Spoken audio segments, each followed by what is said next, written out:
Welcome back to another episode of Excuse My Baggage. My name is Shayna. Congratulations. Thank you. My name is Paul, a.k.a. Rutgers Moe. What an interesting morning it's been so far. Getting set up. It's taken us nearly an hour to figure out the setup process because we were having issues with these microphones, but it is all good now. And you know what? Echoes.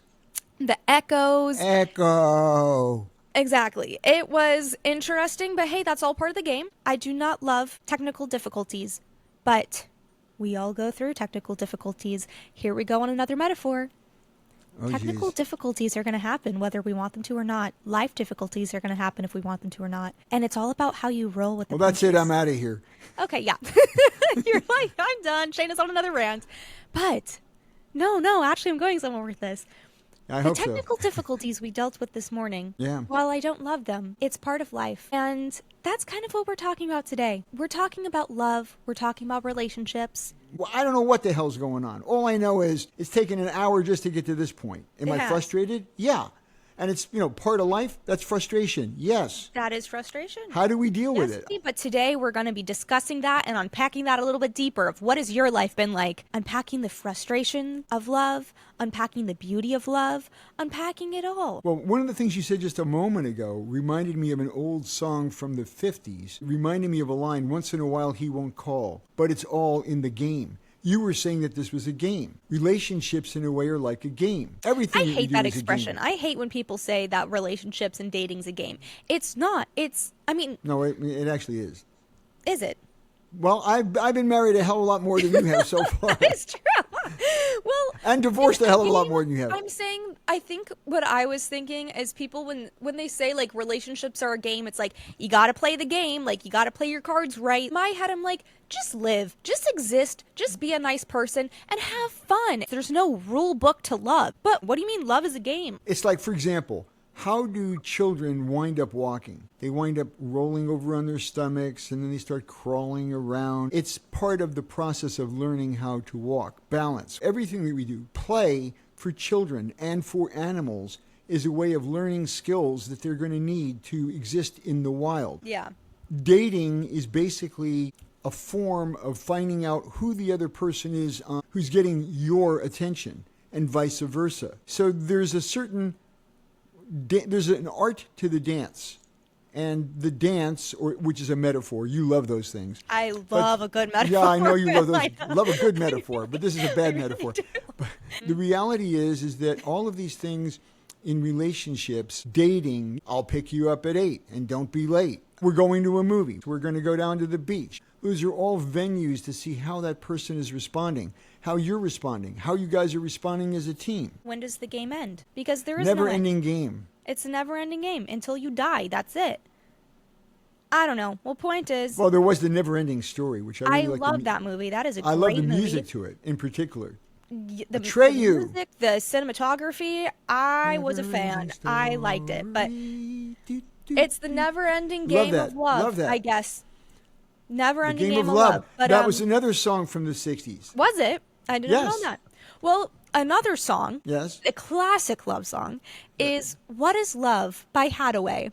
So this song, Haddaway. Yes, yes. I love classic. What is love? Baby, don't hurt me no more. I have a very fond memory of being a kid and us driving in like your 2004 black Saturn, or I remember the moonroof open, and you would blast What Is Love by Haddaway, and you would alternate between that song and System of a Down Chop Suey. Both very different, but What Is Love is a classic love song. What is love? I don't know. We all get hurt in love at some point, but that's how you learn from it.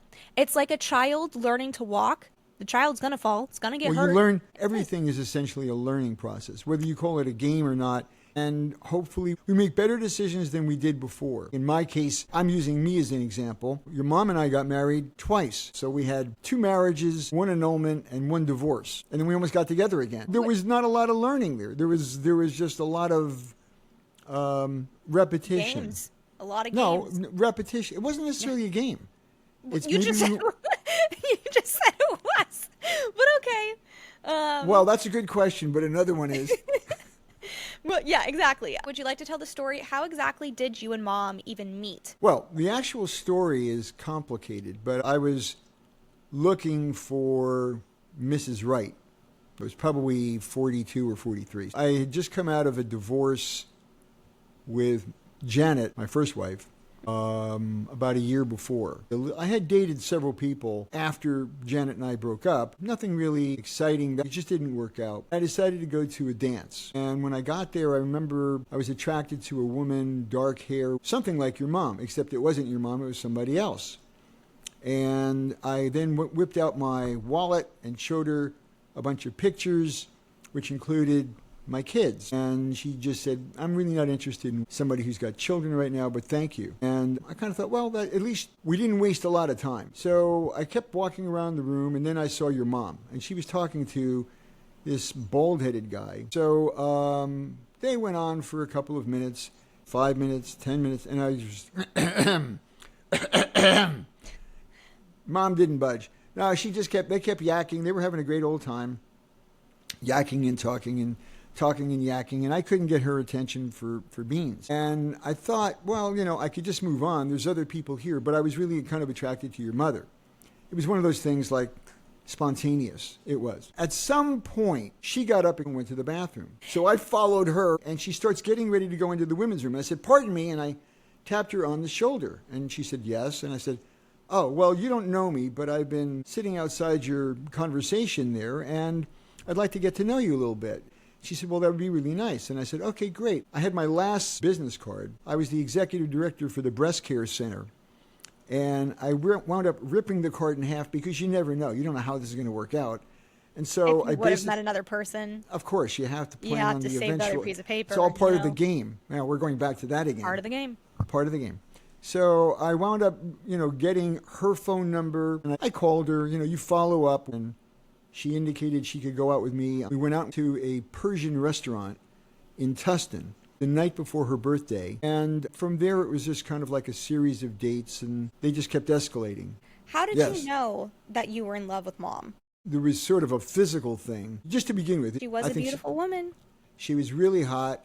Part of it is physical. The second part of it is the way she looked. There's something called the golden ratio, and the golden ratio is something to do with your face. The Greeks knew this, the ancient Greeks. It's the length of your face versus the width of your face and or the other parts of your body. In your mom's case, she was pretty much what I was looking for. That was it. Was there a specific moment where you knew I'm going to propose to this woman? We dated for a year and a half. For a year and a half, we were living apart. She was living in northern Orange County. I was living in central Orange County. She was still going through a divorce. I was already divorced. I knew for a long time that's what I wanted to do, but I certainly couldn't propose to her while she was still married. That was one of the blocks right there. And she was going through the divorce, and eventually I just kept saying, like, when are you going to get the divorce? And then eventually she did. And the reality was I just said, would you like to get married? And her answer was yes. So we sold my house. I moved in with her. And within about a month, we were married in Sedona on a rock, Airport Rock. We took off. Awesome. Well, thank you for sharing that. The short story, long story short, whatever it is. I mean, obviously lots of things in between. But I'm just curious, how many times have you been in love? And how did you know? Because Mom wasn't the first person you ever fell in love with. I can't count them. That many. Yeah. I read something recently. You can walk down a street and fall in love. You just lock eyes for a minute, and there's a spark. Most times, nothing's going to happen. By the way, this reminds me of a story. I'm off on another tangent. It was my junior year of college, and there was a little bake shop near where I lived in Bloomfield. It was a German bake shop. There was a very attractive blonde girl there, and I asked for a couple of brownies, and I wound up getting something like 8. So I said, I didn't order 8. She said, shh. And then that was it. She was telling me that she liked me. So I wound up dating her. Well, that was the move. She was basically telling me, I think you're cute. I applaud you because that's a very cute way to meet someone. I think we dated once or twice, and that was about it. It didn't go anywhere else. The brownies was probably the best part of the deal. But she wasn't a bad person. She was attractive. That's a very cute way to meet. But the answer to your question is, I've been in love a number of times. I can't count them, but Connie being one of the first. There was a girl before her named Ricky, and there was a girl before her. I met this girl named Ellen. So I wound up writing in 1964 a song called Ellen, I Love You, which was a cha-cha. I actually took a demo of it to a record producer in New York who probably listened to about 5 seconds of the song and then just said, well, stick with it. And threw me out the door. I mean, it wasn't going to happen. My dreams of making it in music were smashed. The answer to your question is that I've been attracted to a number of people. Some of it's very superficial, but that's a gateway. I'm looking for someone who's attractive, but then there's a lot of other things that go with it. I'm looking for someone who's bright, who's intelligent, who's compassionate. Initial attraction is always important. But I know something I look for, it's a certain vibe, and that's the only way I could put it, is there's a specific wavelength that you're on with some people, and when you know, you know. And I've only been on the wavelength with a few specific people that I've met in my days. And you're on the spectrum. Maybe. Thanks, Dad. That's why I'm here. Maybe that's what it is. Everyone I date's autistic. There's nothing wrong with that. Honestly, but it's just being on the same wavelength. There's a certain sense of humor that I look for in the people that I date, because to me, humor is so important. Like, if you're spending time with this person, love ain't no fucking game, baby. I'm just thinking of a song that I would okay, that I'd like well, it's a that game. I'd like to write. It's not a game. What is love? Yeah. Who knows? But there are certain things I look for. And the thing is, Dad, I honestly don't think I've experienced love to the depth that I know that I'm capable of. That's why it's been such a high priority. In my opinion, Yeah. being too analytical is probably a detriment. You feel it or you don't. I've got a story that actually goes with it. It was my senior year of college, and a whole bunch of us went up to somewhere in New York, the mountains. I met a girl, and she was a physics major from Cornell. And at some point, she invited me up to her room. We know what that means. And I literally told her that I couldn't. I had a splitting headache. I was trying to be nice. I didn't want to hurt her. Yeah. But I knew that this was a mistake. I would have rather been alone that night than wind up with the girl from Cornell. And that was an observation that I made at the age of 21. I just realized I'm better off by myself, watching TV, reading a magazine, whatever, than being with somebody else and having to play this part that I don't want to act. I have had several experiences where I knew this was not the right person. This is not the right time. I have to be honest, it doesn't feel good breaking up with anybody either. It didn't feel good for me. You kind of feel like you've been kicked in the stomach. Life sucks. It'll never be the same. Okay. Breaking up is hard to do. It's a great song. I've experienced my fair share of little breakups. I think an interesting thing I did when one of my most recent relationships ended was I sent him a gift that I didn't have the opportunity to give him when we were still in a relationship. I got him this specific jacket. So as a breakup gift, I decided to send him the jacket. But it was a good way, I think, to end things on a peaceful note of like, thank you for the memories. This belongs to you, so I want you to have it, and you move on. I think the pain from breakups kind of comes afterwards. At least for me, it's the rumination that happens, and it's the letting go of the dreams and expectations of how you wanted the relationship to go. It's painful being by yourself. Yeah. And you wonder whether or not you're going to find anybody as exciting and someone who will make you feel the same way. Yeah. So I'm just saying, I can relate to what you're saying. I remember when you told me that story, I thought you made a mistake then. A mistake doing what? Shipping a yeah, sweater? You should have either just given it to Goodwill or whatever. It was a specific sweater. And I, for all I know, he gave it to Goodwill. But in my head, it was a symbolic close of, you know what, maybe this is a lesson that I need to learn. Stop giving people stuff. Like, one time, right before a guy broke up with me. Maybe he was gay. I don't know. I don't think this one was gay. But right before a guy decided to end things with me, I gave him a surfboard. And I'm like, what? I gave one guy a surfboard. It wasn't like I bought a surfboard. I had a spare surfboard, and I gave him the surfboard because he was going to use it. What do you get out of that? Because what I get out of it is you're almost buying the relationship because you don't feel worthy, and you shouldn't. You have a lot to offer. You don't need to do that. Maybe you that don't. is You what don't I'm need to doing. do I don't that at know. all. I think for me, it's a love language. But we're just pretending for a moment. If I was a lot younger and wasn't your father, and I said, what excites me is money. So then you're going to wind up dropping off a whole bill. No, Here's that's not what I'm saying. That's exactly what you're saying. No. Here's a whole No, stack it's of money thoughtful for you. gestures. It's Because thoughtful gestures. this is our love language, and your love language, and my response would have been, No. listen, bitch, No. I told you it was Bitcoins. Which, fun fact, the national currency of El Salvador is the USD and Bitcoin. They're the only country that accepts Bitcoin. Who's that? What? What country? El Salvador. Where I Of just course went. it is. Yes. Yeah. Yes. They With a accept picture- Bitcoin as their national currency. With the picture of the volcano, I No, suppose. I don't. I think that one maybe I do need to ponder about a little bit more, / maybe talk with my own therapist about, because I don't think I buy my relationships. If you're in the relationship, there's some logic to it. And if the person is reciprocating, there's a logic to it. Yeah. If you're giving gifts and they're not, then it sounds like what you're trying to do is ingratiate yourself. The only thing that really should matter is you, not the gifts that you're giving. Yeah. And the fact that you call it your love language, I think that's a cop-out. Thank you for making me ponder how I've screwed up in relationships. But what's a common relationship mistake that you've made?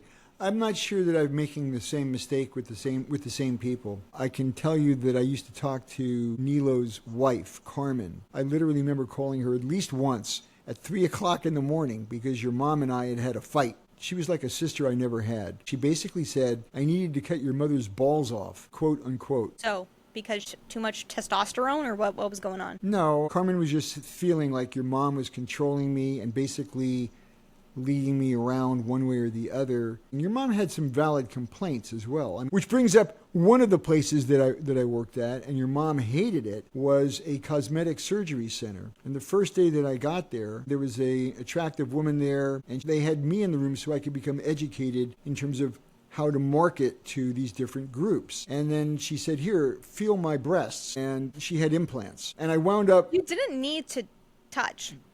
No, she wanted me to touch because she wanted me to feel what they felt like. But you didn't need to. First of all, it was a mistake taking her up on the offer. I wound up telling your mother, and she wound up telling everybody that she worked at the hospital, and everybody thought it was weird. I was just simply trying to tell her that I was trying my best to fit in with these cosmetic plastic surgeons. They looked at it like it's a bag of silicone, which is implanted in your chest. Here, feel. Bam. It wasn't like feel them up. It was just feel how they feel.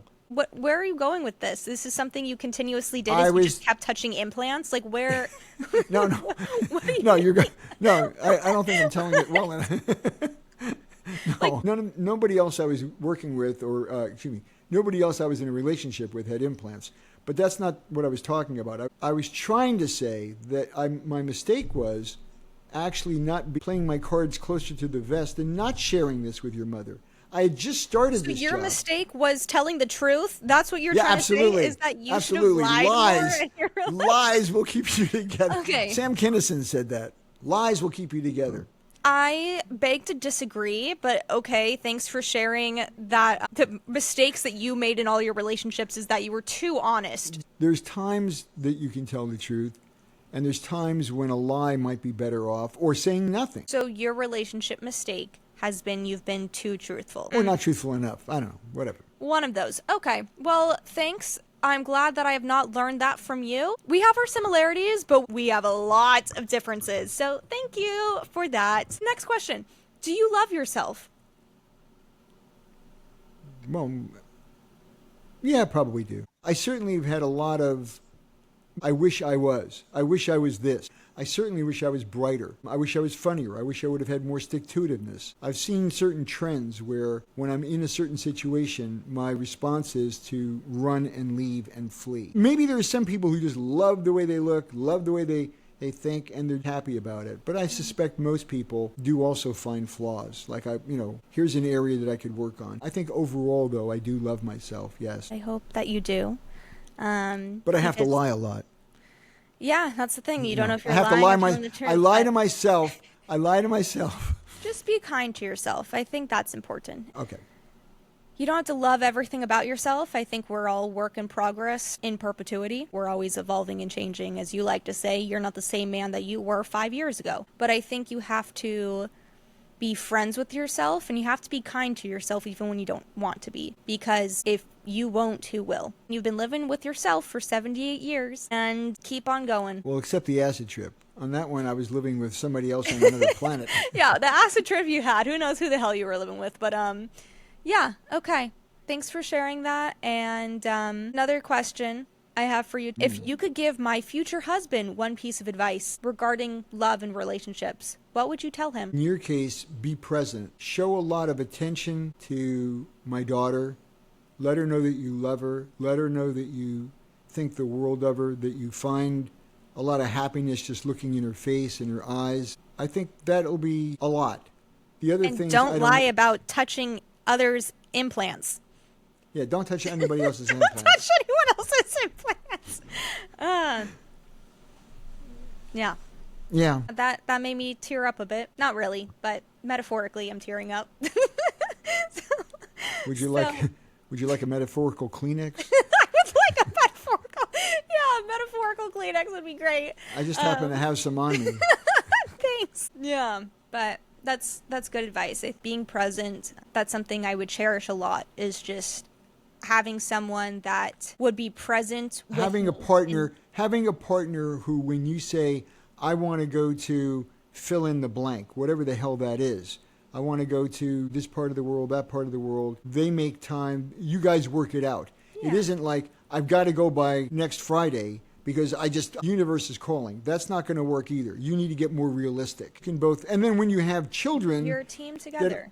Right. That'll be a whole nother topic. Yeah. But I'm just starting it off. You've got to give each other enough space so that you can grow together and grow as individuals. But I just think it's important that this person find you as, the center of their universe. That's what I think that I would like them to recognize. Thanks, Dad. Thanks a lot. And the last question I have for you is, what is the most important lesson love has taught you over the years? Never give up. Even when you feel down, even when you're not feeling like anyone loves you, you can recognize that you have been loved by your parents, by others in your relationships. So the fact is, just don't give up. It's sort of like that whole aspect of me with the jobs. I'm not proud of having 70 jobs. On the other hand, do you realize how many interviews you have to go to get a job?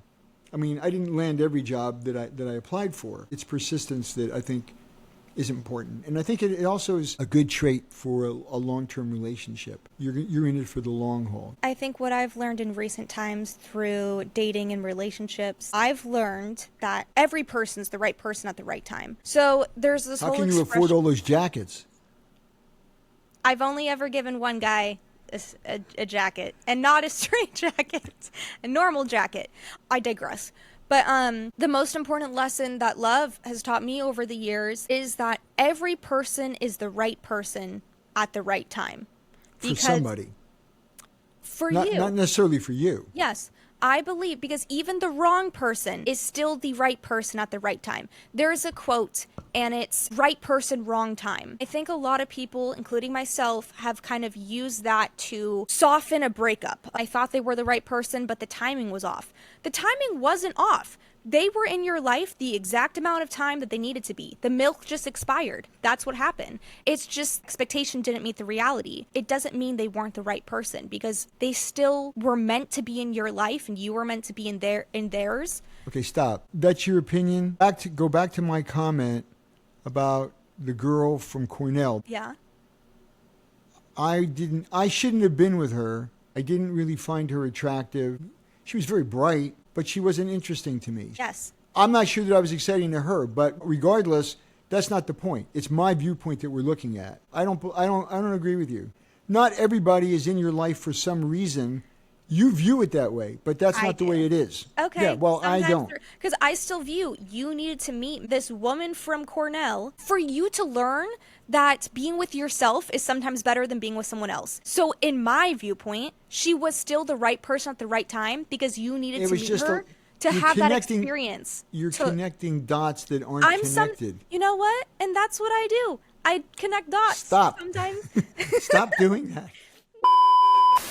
Hello. So this is Shayna, who is now editing the podcast, and I just had to chime in here and say that I found this to be hysterical because my dad is also guilty of connecting dots where there might not be any. So I found a video recording of my dad explaining the story behind how he met my mom and how he connected some dots leading back to Michael J. Fox. So thank you, Michael J. Fox, for my existence, and the apple doesn't fall quite far from the tree. So I had just come out of a divorce with Janet, my first wife, and I decided to go to a dance. What got me there was I had just seen an interview with Michael J. Fox and was kind of feeling down, to be candid. I didn't want to go to the dance. And he motivated me to the extent where I just said, I'm going to do it. I'm going to wind up going there. And that's how you got born. What did he say? What was the Michael J. Fox interview like? The reality was he was about to give up, and then he decided not to. And I thought, that's a sign. I'm not going to give up. So it motivated me, and I wound up going to this particular dance and meeting your mom. All right, so I think that's my way of just coping with this weird existence of life. And what is love? We don't know what love is, but sometimes you just got to connect some dots. What is love? What? We're back to that song again? We're back to the song. Apparently, what that is really love? Connect the dots and find out, and that's what it is to you. So say goodnight, Gracie. Okay, well, I love you a lot, Dad. I'll talk to you soon, and in the next episode, we will unpack some more baggage. But love you lots. Love you too. Bye.